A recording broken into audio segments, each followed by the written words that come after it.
முதல்ல நீங்கள் விஜய் அவர்கள் அப்படி பேச தகுதி இருக்கான்னு தெரியல. ஏன்னா அவர் ஏதாவது மனசுலேருந்து பேசுகிறாரா? யாரோ எழுதி கொடுக்குற ஸ்கிரிப்ட் பேசுகிற மாதிரி தான் இருக்குது. முதல்ல ஒரு அரசியல் தலைவர் அப்படின்னா மனசுல இருந்து பேசணும். நான் ஒரு மாற்றத்தை உருவாக்கணும்னு விரும்புகிறேன்.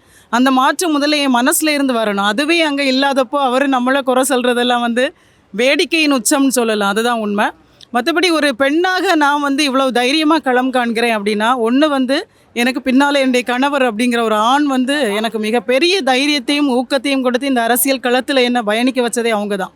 அரசியல் எல்லாரையும் போல ஒரு சிந்தனை எனக்கு இருந்தது. அரசியல் பெண்களுக்கு கடினம். முக்கியமாக பெண்கள்ங்கிறத விட அரசியல் சாக்கடை.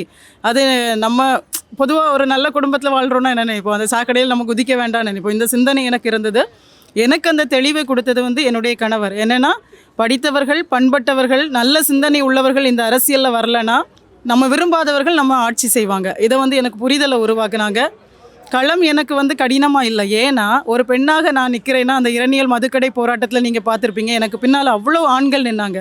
அதான் கேட்டிங்கல்ல, இதுக்கு முன்னாடி கூட கேள்வியில் கேட்டீங்க, ஒரு பெண்ணாக நீங்கள் இந்த நாம் தமிழர் கட்சியில் என்ன மாற்றத்தை பார்க்குறீங்கன்னு.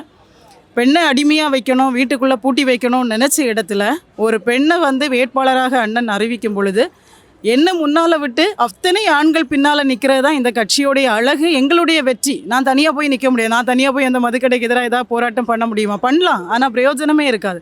அந்த போராட்டம் இவ்வளவு வலு சேர்ந்தது, வெற்றி கிடச்சிதுன்னா அதுக்கு பின்னால் அவ்வளோ ஆண்களுடைய உழைப்பு, நம்மளை முன்னால் விட்டு அழகு பார்க்கக்கூடிய அந்த குணம், இது எல்லாம் தான் காரணம்.